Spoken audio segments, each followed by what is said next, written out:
All right. So I just talked to the guy. And We got about a 4 to 5 hour wait. are you fucking kidding me? No. And it's going to be around $200 to get the rim and the tire fixed after I popped them driving like a maniac to get to the arcade. Why do you have to be like this? Because I wanted to get to the arcade early before people started touching the arcade machines with their COVID hands. I wanted to be there 5 hours early so that we could be the first ones in. And now we have to waste our whole day getting a tire fixed. Well, did you bring a book? I always have like 7 books with me at all times. You know this. That's true. And I have my DS. So I guess we have stuff to kill time with. But these chairs are uncomfortable. I know. Are you hungry? Yeah. There's a pollo tropical over there. Do you want to go eat? Tropical chicken? Pollo tropical. I said it weird.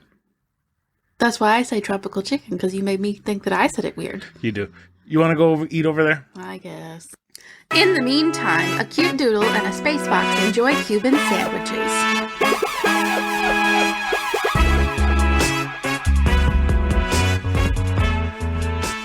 Hello. What are you doing? I want to be famous too. Okay, then you do the intro. Hello. Welcome. Okay, I'm done. Welcome to A Novel Console, your weekly podcast where we talk about books, games, food, and stuff that caught our attention during the week. My name is Chris, and with me is my interrupting co-host and wife, Karen. I thought you wanted me to interrupt more. Yeah, well, I'm giving the... I choose when I want to interrupt. Fine. How are you? I'm all right. How are you? Good, but not as good as Luna, who's laying down after her haircut. Luna's living her best life right now. You know who else is living their best life? Not us. Our Patreon supporters, because they get to support us with $2 a month on our Patreon, and they get entered into the monthly drawing of a video game and a book, which is probably usually our favorite from the month. And this month, not this week. Usually. Yeah. And this month, we're giving away Persona 5 Royal Edition and House in the Cerulean Sea, which were our favorites and number one games and book of the year from episode, I think, 15. So if you haven't listened, go listen. It's a good episode. It's a fun episode. And what? You're making hand noises. Yeah, you said it's our favorite books. No, you said it's our favorite games and book. It's our favorite game and book. Game. Singular. Okay, English major.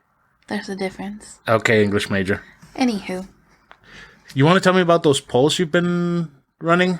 So, on Bookstagram, I'm in this group with 2 other gals that we call the Science Fair or Science Experiment, where basically we just talk about engagement stuff that works for us.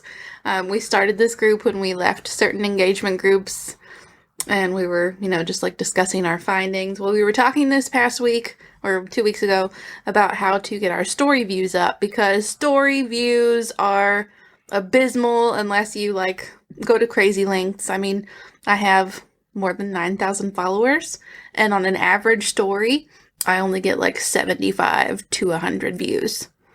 It's pretty pitiful. You know how many views we get with We're not going to talk about a novel console. We get 7 views. Oh, I need to post content on there every day. Yeah, we actually, you know how I was doing the games that I beaten throughout the whole year? Mm-hmm.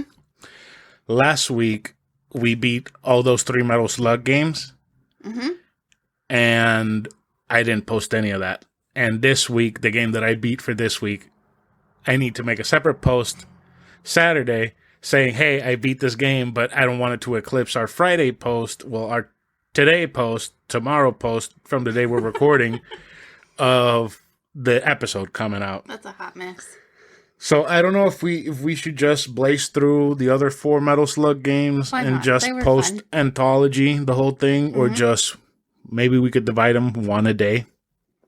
I think either way would be fine. Yeah, because I think the only other big game that I've beaten this year has been Yakuza.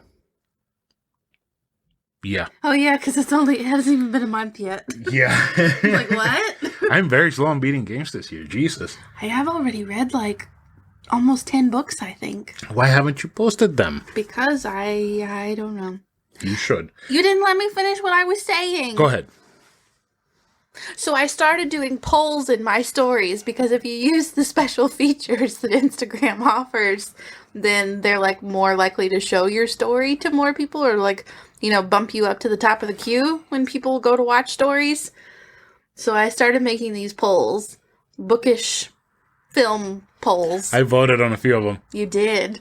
So I think the first day I just did things like Daphne Bridgerton versus Elizabeth Bennet.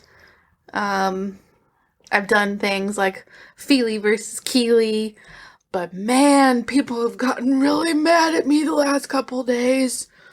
So a few days ago I did like kind of villains against each other. And one of them was Joffrey Baratheon Versus Ramsay? versus Ramsay Bolton, and people were like, how dare you, I can't choose, they're both terrible.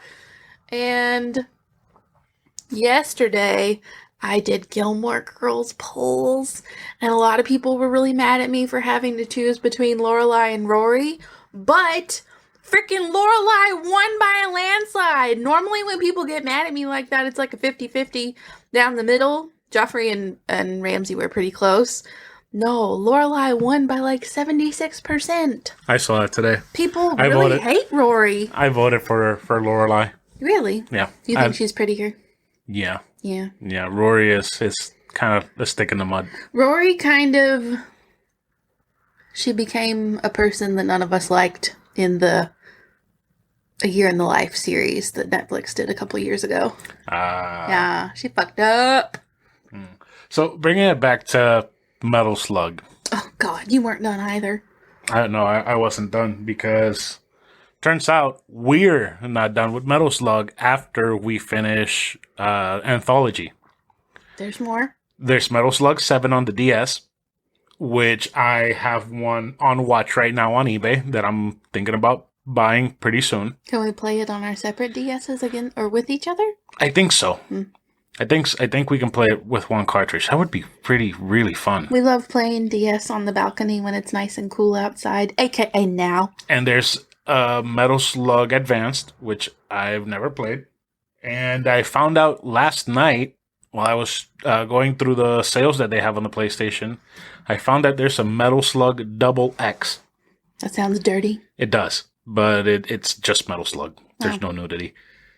And can you imagine if you were playing a naked person running through and pew pew, thank you.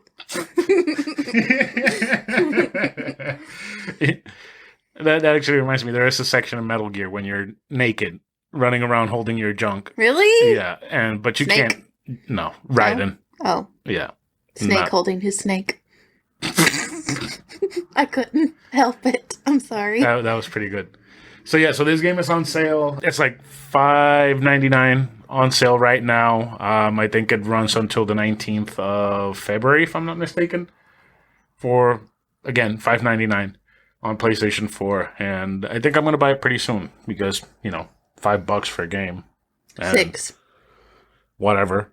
And it's a game that we both can play and enjoy because you were really having fun and kicking ass and all that shit. I was, but stop telling me that I'm kicking ass because then I stop kicking ass. And I. Mm-hmm. So you guys are probably hearing a lot of shit in the background. Those are our asshole neighbors and assholes that drive by the main street.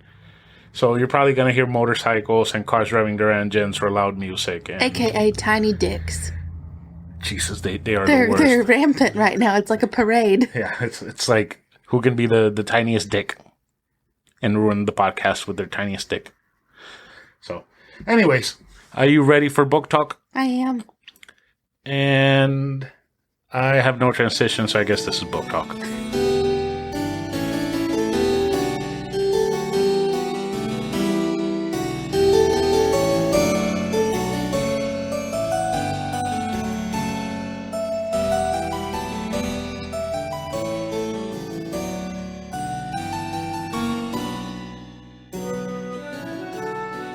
This week's books are Little Moments of Love and In Love and Pajamas by Katana Chetwynd. I am very sorry if I butchered your name because I understand that struggle.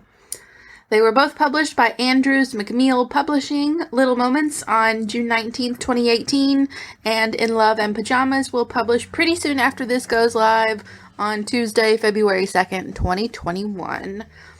I think that this is actually the first time I'm reviewing an ARC on the podcast before it publishes.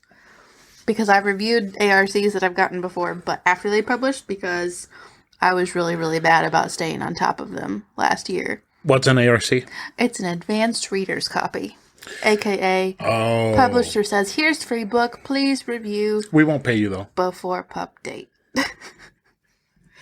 So I did discover this platform recently called bookstagrammers.com that, like, runs paid campaigns for bookstagrammers.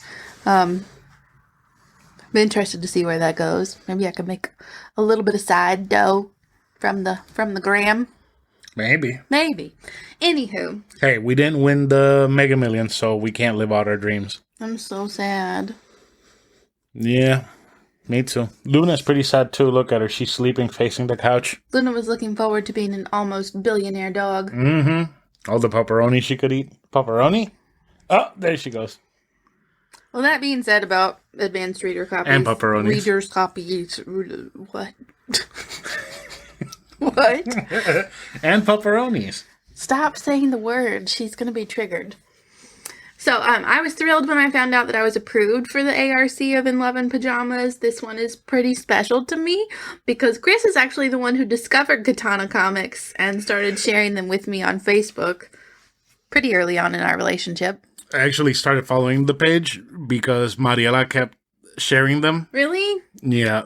So I shared them with you after I discovered them from her. Yeah. So yeah, if your relationship is anything like ours, you can probably relate to some, if not all, of the Katana comics. They feature the artist and author Katana and her husband John in their day-to-day relationship and interactions with one another. They're hilarious and heartwarming and kind of alarmingly relatable at times. Like, does she live in my head?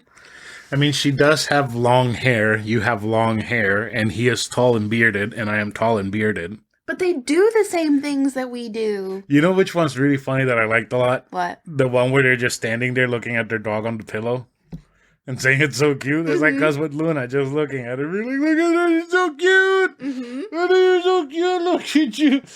Should I make the noise? Make the noise. It Freaks her the fuck out. She makes this really sad, shaky face. I don't even know how to describe what she does when he makes that noise. She like curls her bottom lip and like shakes a little bit every time that I do that noise. It's so funny. Anyway, there's also this other panel that really reminds me of us because it's like, I think he's gaming or something, and she comes in and just like rips off her clothes or like flings herself onto him trying to get him to pay attention to her. Yeah. What do I do when you do that? Tell me you have to get to the save point. Yeah. Or tell you get out of the way, you're in the way. Yeah. Yeah. Don't stand in front of my TV, please. Anyway, so a lot of the comics have to do with like how much taller John is than Katana, how they're essentially the definition of homebody and would rather spend their nights in and alone with each other. They're about snuggles and food and finding true comfort in another soul. There's another panel that stands out to me. I can't remember if it was in Little Moments of Love or in Love in Pajamas. It may have been in both because in Love in Pajamas actually features some fan favorites plus new comics. But it's something like John very casually or like in passing calling Katana my girl. And she goes all hard eyes and floaty. And it like literally powers her through the day. It's so accurate. Isn't there one where he like gives her like a flower or something and she just melts? Yes, I think there are a couple where she literally melts because of something he does. It's really cute. I find the art style to be pretty simple, and for the most part, there is no color. It's all black and white, but like there's an occasional pop of red. Yeah, like a heart. Mm-hmm. Yeah. But damn, the way she still manages to convey such emotion and feeling through simplicity, it is brilliant and so fucking cute. So cute. I keep finding foam stuck to the desk. Oh my god. This desk has been unpacked for, what, like 2 weeks? Yeah. Then I'm like running my hand through it. Stop touching it. We're gonna have foam floor. Luna's gonna try to eat foam. She's gonna die. Do you want Luna to die? Do we have pet life insurance? No. Damn it. That's... Shame on you. So I think it's pretty incredible how she manages to draw these little comics that everybody who's in a relationship, a healthy relationship, can relate to. Like, there's the one where she's like a mess. And he says, "You look beautiful." And she just like gets a little heart. Which is sometimes you're in your Saturday clothes and I'm going to lounge around all day and not do anything clothes. And I come outside and I tell you look beautiful. And you're like, "Oh, thanks, hubby." He really loves me. Sometimes. I don't want to get too spoilery, but that made me think of another comic where like their neighbor comes over or something and says to John, "Who's that little boy in your kitchen?" And it's just Katana in one of his hoodies, like frolicking around the kitchen. He's like, "Oh, that's my girlfriend." That's funny. One of the ones from the new book that you showed me is he's sleeping on the couch with the dog on his lap, and she comes in. He grabs the dog and takes it away, and he wakes up. And he's like, "Give it back!" And she says, "No, he's mine." That's us with Luna. That was us last night.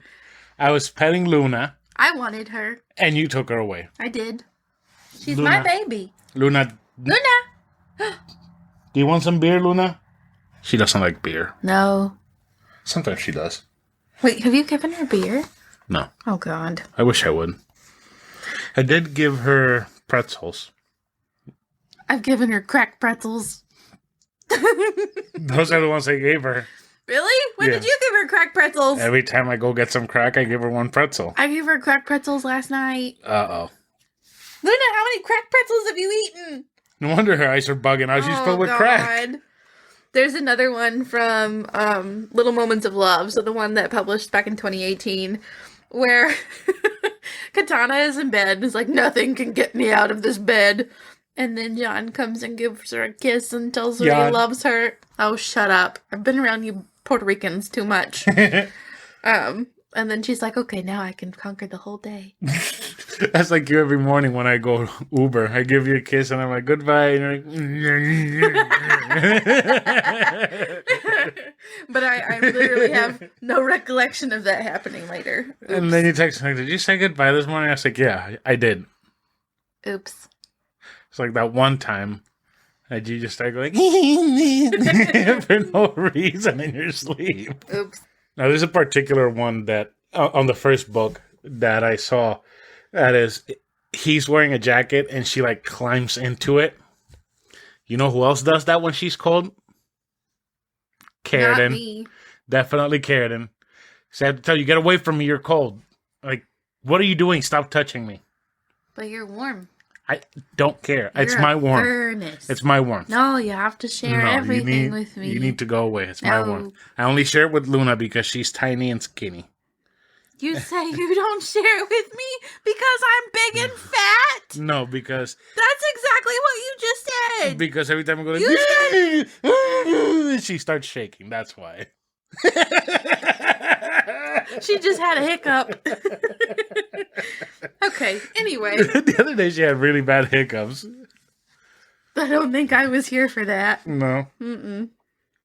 Okay, we're being boring. Anyway. We're like just talking about the stupid book. In Love and Pajamas, solid 5 stars. You only have like 4 days until it publishes. Go get a copy. I'm pretty sure they're always sold at Target. That's where we got my copy. No, I got it at...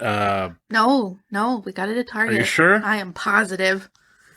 Because Katana has also posted pictures of herself on her Instagram going to Target and looking at her own books. Wait, she's real? Yes, she's real. Does she look anything like she does in her drawings? No, so I was about to say, I kind of pictured her being kind of pudgy and looking kind of like me. No, she's a skinny little bitch. I always thought she was like skinny and she just wore huge clothes. Luna, can you please stop? Stop burrowing in the carpet. We're gonna shave the rest of your head if you don't stop. She stopped.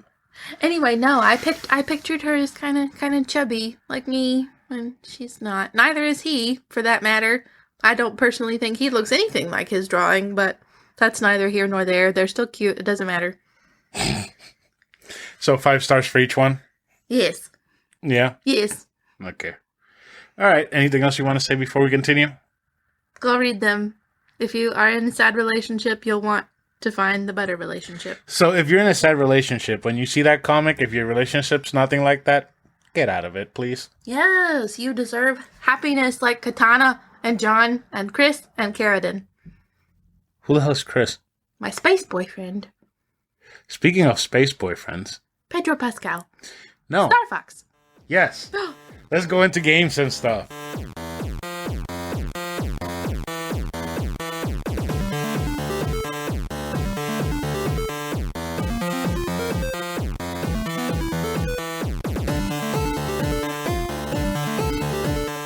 So, I have been on a bunch of kicks lately, if you haven't noticed.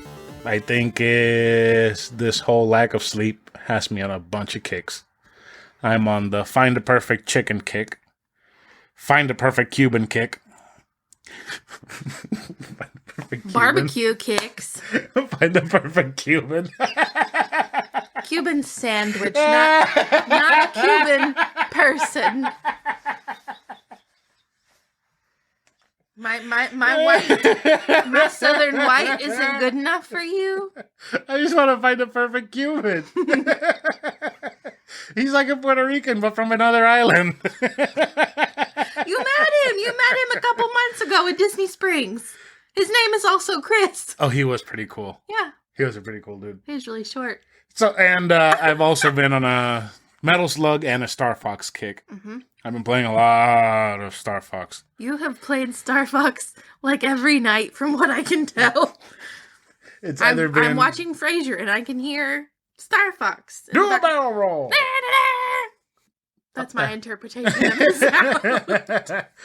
Usually, I'm either playing Star Fox 64 Remake on 3DS or this week's game, Star Fox Command. And Star Fox Command is a tactical, turn-based flying sim / shoot 'em up that was developed by Q Games and Nintendo EAD and published by Nintendo on August 28th, 2006 for the Nintendo DS. This game is also available on Wii U via the Virtual Console. So in the game you play as Fox McCloud, the leader of the Star Fox team, as he takes on a new menace that emerged from the caustic seas of Planet Venom, the Anglars, who look a lot like anglerfish. Question. I'm sorry. Well, you scared my burp. I'm sorry. What? I have to collect myself. So he is a leader of the Star Fox team. Yes. Was the team named after him? Is he Star Fox? What? No. I'm so confused. His name is Fox. His dad was James McCloud. Uh-huh. James McCloud and Peppy Hare were the founders. Peppy Hare. The Southern Rabbit that you keep hearing while I'm playing. They were the original founders of the Star Fox team. Uh-huh. They're foxes in the stars. I guess. Okay. James and Fox are obviously foxes. Yeah. So. Wait, why would you name a fox Fox? Being a fox. I'd understand if another being named Fox Fox. Why would you name a guy? Something we have to ask the Fieries. That's a good point. But yeah, his name is Fox McCloud. He's the leader of Star Fox, but he didn't name the team after him because it's his dad's team. His dad's team. Okay. Yes. This whole time I thought that his name was Star Fox. A lot of people think that. I have another confession to make while we're at this. What? You know what I always confuse with Star Fox? What? Ratchet and Clank. Well, that's not a bad comparison, because Ratchet and Clank is actually pretty fucking fun. Okay, so I'm not crazy. Those are really good games. And actually, there's a meme I love this meme. The bad guy, well, the anti-Star Fox group is called Star Wolf. And the leader, Wolf, he has a catchphrase that he says on some of the missions where you fight him in Star Fox 64. He comes in and he says, "I can't let you do that, Star Fox." Mm-hmm. The internet took it and said, "Can't let you brew that, Starbucks." I knew you would find that funny. I knew you would find it very That's funny. great. Okay, anyway, I'm done with my tangents here. So let's get into the graphics. The graphics in the game are actually really impressive for the DS. The game looks better than a Nintendo 64 game, but not as great as a GameCube game. There are a lot of details on the ships you get to control, but not on the enemy ships or the environments. Most of the environments are recycled in each chapter you play. So basically, if you go into one chapter, all of the environments there look exactly the same. They kind of vary a little bit by chapter. And the enemies are just large polygonal shapes that fly around. So during what could be called cutscenes, you actually get really detailed renderings of the characters while their text or whatever they're saying just scrolls beneath them. Which, it doesn't look ugly. The character renders are actually pretty detailed. And it works. For what it is, it works. The animation in the game is nothing to write home about. This is actually one of the lowest points of the game. Most of the enemies are large polygonal shapes, like I said, so the animations don't have any fluidity. All they do is move around through the battlefields in which you encounter them. Most of them just have like a line of after image or effect or something, which indicates their path. Other than that, there's really not much to say about the animations in the game. The sound design in the game is very Star Fox. What does that mean, very Star Fox? So, while you won't hear the Cornerian theme song from the classic Super Nintendo Star Fox game, I just touched another piece of foam, and it's weird. Stop! You will hear tons of music from Star Fox 64. The battle music, Star Wolf's theme, and all the sound bites are all basically there, just compressed into a little DS sound. You'll hear all the shooting, the bomb explosions, the U-turns, barrel rolls, all the damage indicators from Star Fox 64. So, you get a little sense of nostalgia while you're playing this game, even though it's not Star Fox 64. So let's get into the gameplay. The game is pretty damn fun. This game surprised me when I first played it in 2006, and it still surprises me whenever I pick it up every time. It has a strange control scheme that works surprisingly well. Since the original DS didn't have an analog stick, you were assigned the touchpad as your movement input. It sounds weird, but it works incredibly well. There is no delay that I can see in any of the movement, and having the bomb set as a drag and drop item helps clear out large clusters of enemies on the field. And your shooting is relegated to your L and R buttons, which is awesome because whether you're left or right-handed, it accommodates your dominant hand for your steering, while your other hand holds the console and shoots. Shooting works a lot like in Star Fox 64. You have a reticle which indicates where your shots are going, and you can charge and lock onto enemies with the reticle, if the character you're using has the ability to lock on. And yes, there are more than one character that you're able to use. There's a total of 14 playable characters, each with their unique advantages, disadvantages, and abilities. Not only are they all different in the abilities department, but they also all have different chips to match their personalities. Now, I said that this is a tactical turn-based game. The way in which it is because you have a map in which your ships are located. You draw a trajectory for your ships to follow. You get to draw one trajectory per ship per turn. The enemy also does the same. Whenever you encounter an enemy or go into an enemy base, you have to kill a certain amount of specific enemies and collect their stars so that you can either finish the encounter or take down the ship hovering the enemy base. The way you take down the ship hovering over the enemy base is by killing all the enemies in the map, collecting their stars, and then some squares pop up, which you have to barrel roll through them and actually reach the potato chip. No, it's a spaceship. You have to reach it doing a barrel roll so that you can take it down which clears the map, gives you a couple of extra turns that you can use for moving around the map and getting to your other objectives. The problems with the game. I have one major complaint with the game, but if you're a massive Star Fox fan like I am, it won't bother you. It did start to bother me.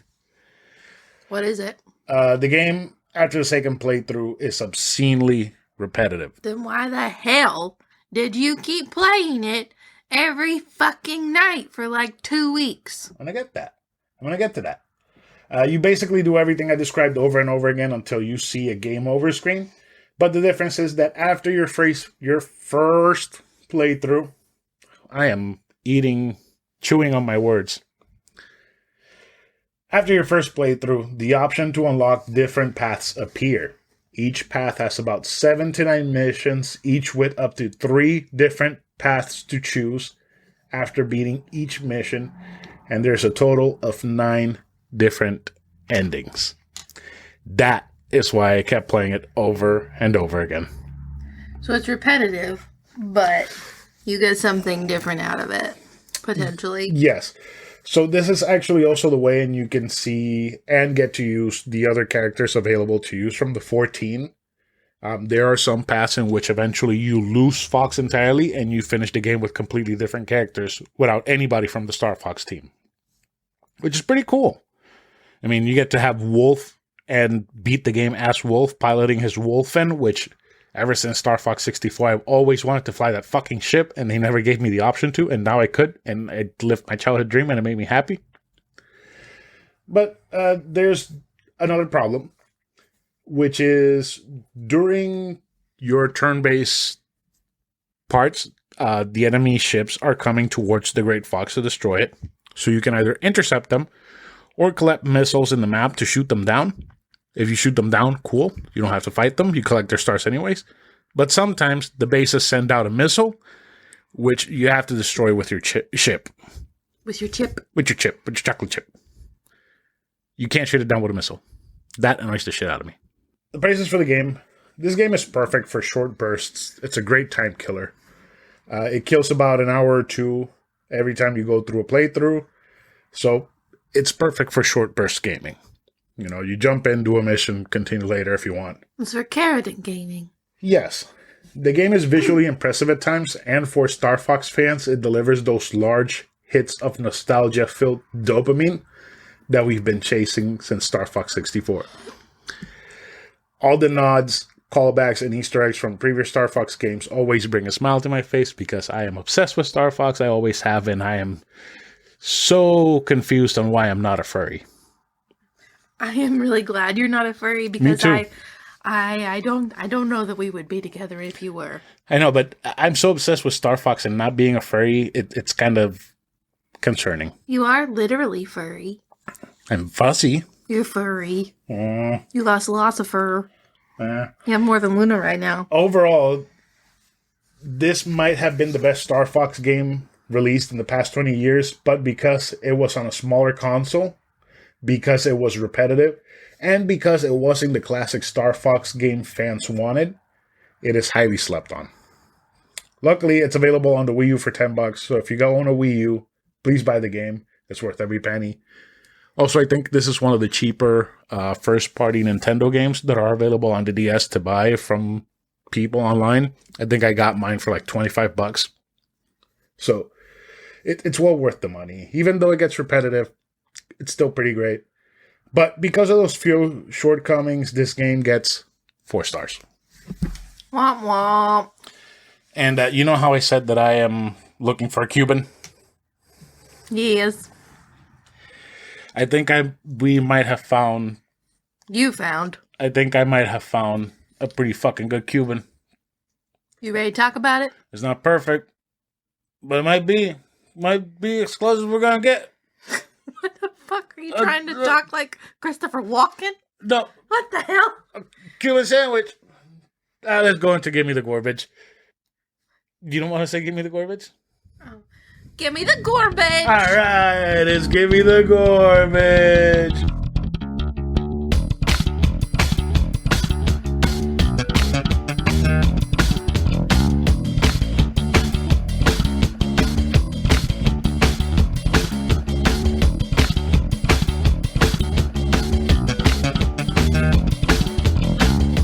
week's restaurant is Tropical Chicken, aka Pollo Tropical. a fairly popular chain that just might be near you. Some of my friends actually introduced me to this place before Chris did, surprisingly enough. I remember very vividly. See, thing is, we have Pollo Tropical in Puerto Rico, but it's not as good as here. How? If it's literally fucking I don't know. The chicken island food. The chicken tastes the same. The rice tastes the same, but it doesn't have the same options as we have here. Like, what does it know, have? You know, we have the tropi chop. We don't have that in Puerto Rico. So if you want to get Pollo Tropical, you have to spend $10 on a whole meal with your half chicken, your candungo of rice, and your candungo of beans, and your side items like amarillo or fried yuca. But That's lame. yeah, I mean, it still tastes good, but Like, the two of us can eat for like $13 at Tropical Chicken sometimes, depending on what we get, yeah, that's true. and still like leave full. Yeah.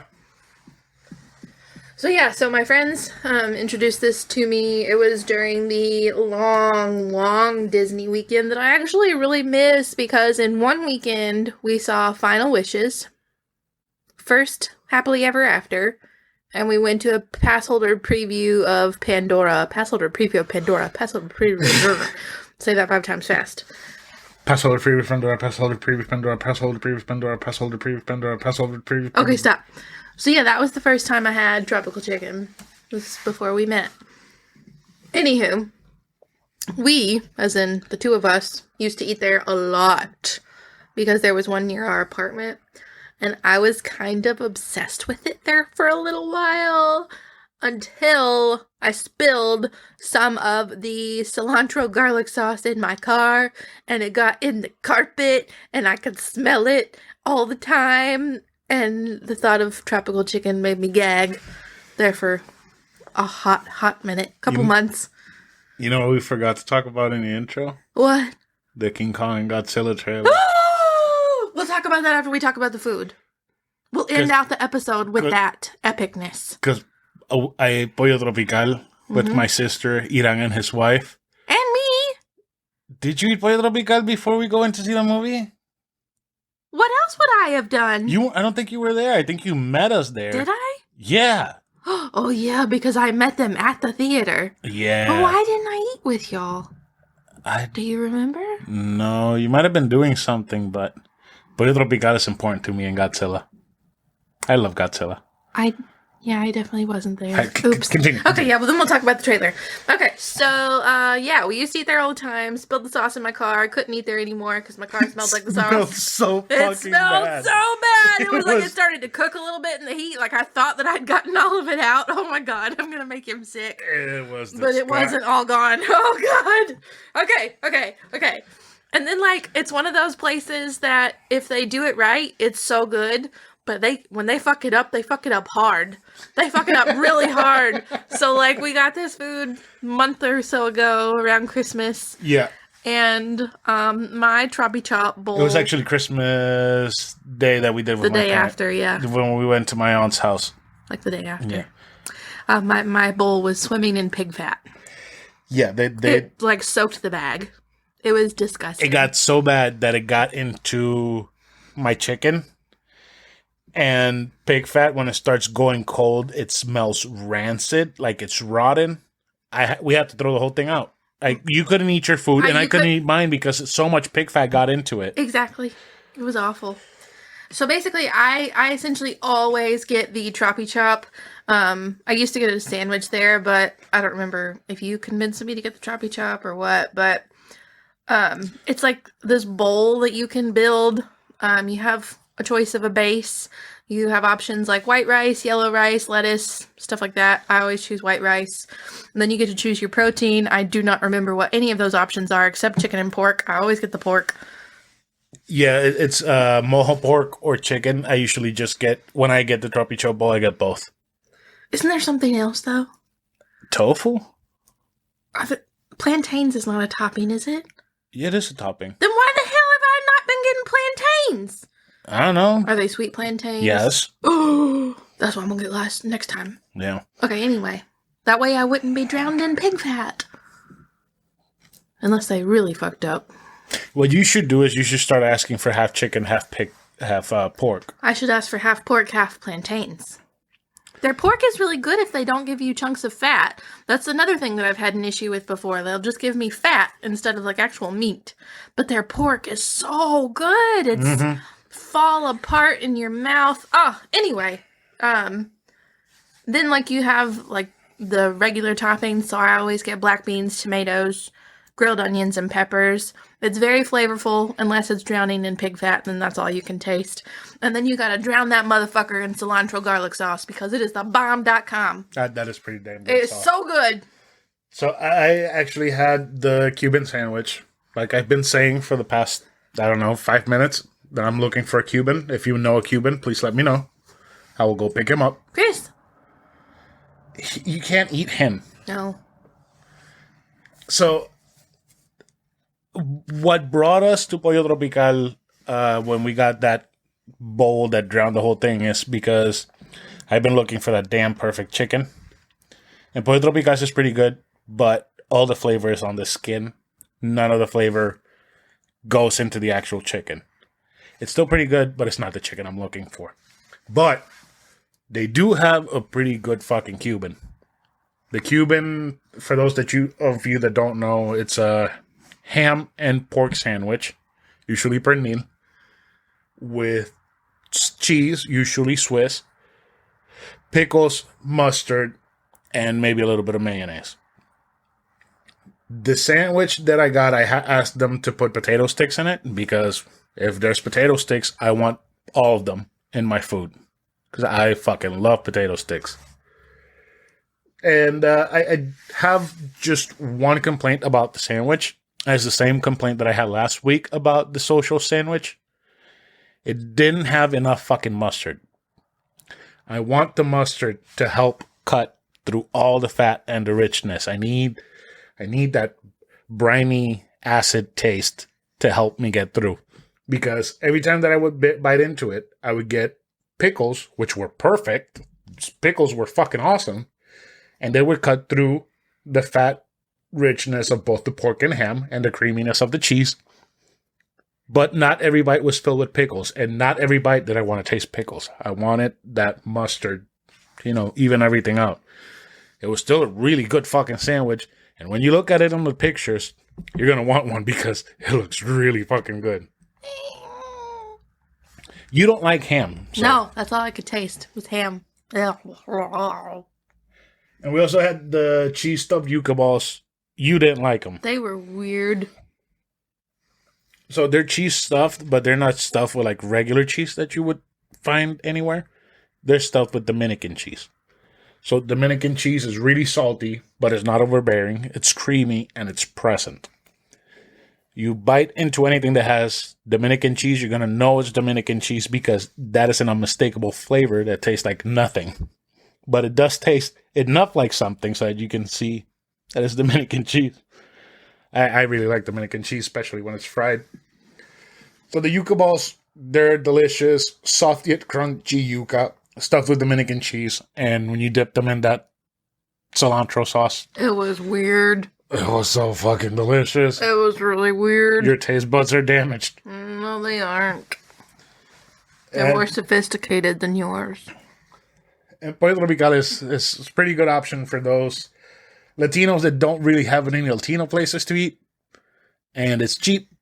So if you're not Latino and you like cheap, you could probably eat there because it's pretty cheap. And we actually didn't come to a consensus again about what we're going to rate this place. It's all right. It's not garbage. It's not garbage. Mm-mm. I think the sandwich was close to being garbage, but you didn't like it. Nope. So garbage has to be unanimous. Yep. I thought it was okay. Almost garbage. It was okay. Yeah. Okay? Yeah. Okay. More than meh? Okay. Almost garbage? Can I have a meh? A mihawk? Yeah, a mihawk. That's what it was. Mm-hmm. Okay. I'm a mihawk. Okay, so we're going to give Pollo Tropical a mihawk. And let's go into housekeeping. But before we get into the housekeeping...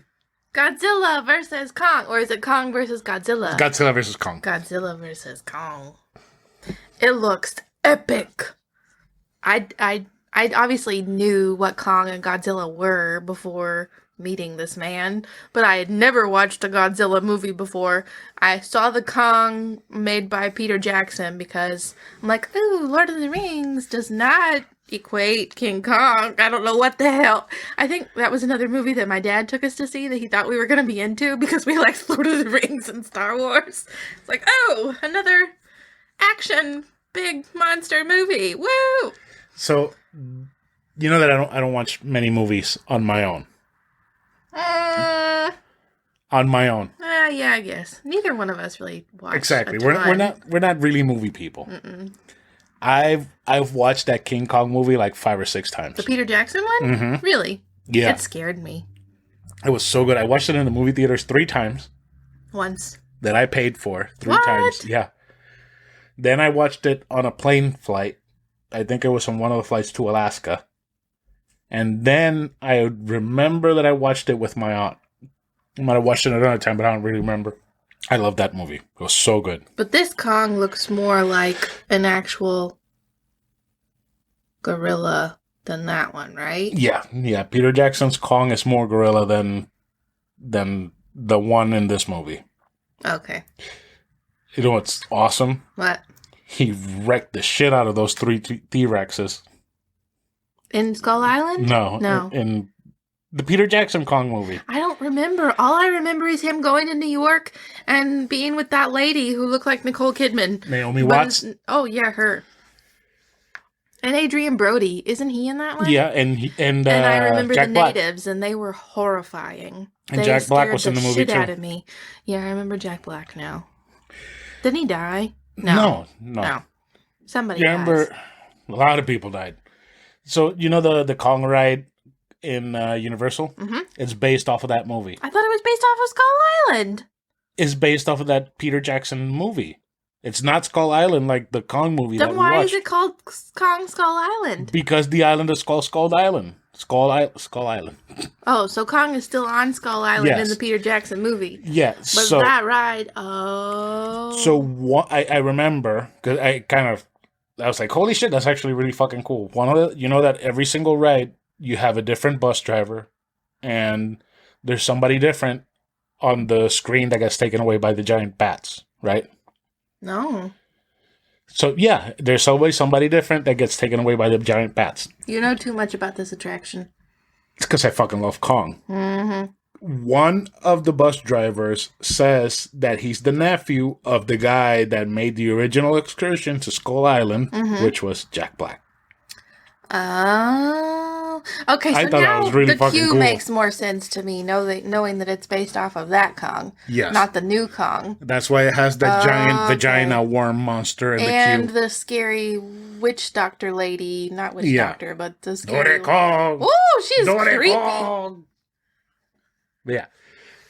But I made you watch the Godzilla movie with Bryan Cranston. But he also made me watch this ancient other Godzilla movie, and I was miserable, and I begged him to let me go to sleep. That was such a good movie. I was so miserable. My favorite part is when they put Godzilla to fight the 1998 Godzilla from the Matthew Broderick movie, and they start playing Sum 41 in the background. It's so fucking One of the good. worst It's movies I've great. ever seen in my whole life. It was amazing.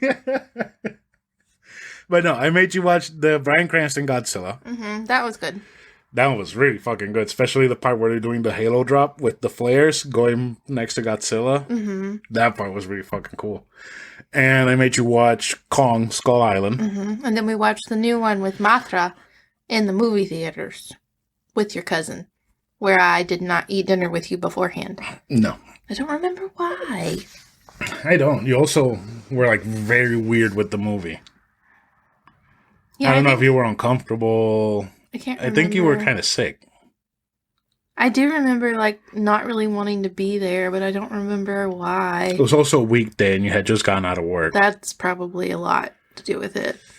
Yeah. That was when we still lived on that side of town.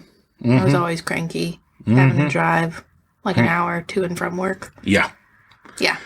But yeah, that I want to watch that movie again because I tagged you on it. The part where he kills King Ghidorah And slapping his head around. And then just like fucking laser blast the shit out of. Oh my god, it's so good. It's so fucking good. I can't wait for this movie. It's gonna be so good. It's gonna be very good. And like little things have been coming out. Like the action figures came out, and everybody's been saying, "Oh, Kong has an axe," but the axe is actually one of Godzilla's spines.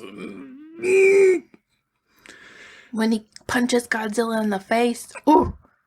Ooh. I don't know who to root for. I know you're rooting for Godzilla. Of course, but Godzilla. I'm just interested to see how it plays out. I kind of that I don't feel invested in either one of them because I think I'll enjoy it more, whereas I think you might be a little bit torn. Of course, I grew up watching Godzilla movies. I watched the original King Kong versus Godzilla, the one where King Kong feeds the tree to Godzilla. Like, puts it in a small wiggle, says, like, eat your fucking vegetables, boy. Now I'm sitting here thinking who I would root for if I were watching Sauron versus Voldemort. Sauron? Yeah, definitely. Sauron versus Vader? Now that's difficult. No, Sauron. Mm-mm. But Vader has a heart. Sauron doesn't. That's true. So Vader would win because he has humanity still left in him. Voldemort and Sauron both lost it. Fucking Voldemort can't even take over high school. It's technically supposed to be Voldemort, but whatever. So let's get into housekeeping. Like I said at the top of the episode, go sign up for our Patreon. $2 a month. You get a chance to win either Persona 5 Royal Edition or the House in the Cerulean Sea. You'll find the link in the show notes. We also have the card link, which you can click, find us wherever you listen to your podcast, and find all our socials, which are at anovelconsole on Twitter and Instagram, and facebook.com/anovelconsole. We're also on YouTube. Just search for anovelconsole or go into the card link, anovelconsole.card.com. You'll be able to find us there. Be able to do all that good shit. And just remember to leave us a review on Apple Podcasts. Helps the podcast move up. People listen to it. Good stuff. Just say that we're not funny, but still give us 5 stars. That helps. And you can also email us at anovelconsole@gmail.com, and we will read your email on the show, or we won't, or Carradine will make a funny noise. And what? Like that one. And our art was done by Metamorphic on Instagram. You'll find her link on the show notes as well. Anything you want to say before we go? When's the movie come out? March. Is it March yet? No. We still got a month and a month to go. We'll have Luna's birthday before that. Yeah, but you know what's cool? What? It's coming out in the theaters and on HBO, so we're going to watch it on the theaters and then watch it again. We're going to come home and watch it. Oh, God. A giant fucking monkey. All right, so that's it for this week's episode. You care to say goodbye, Carradine? Goodbye, Carradine. Goodbye, everyone.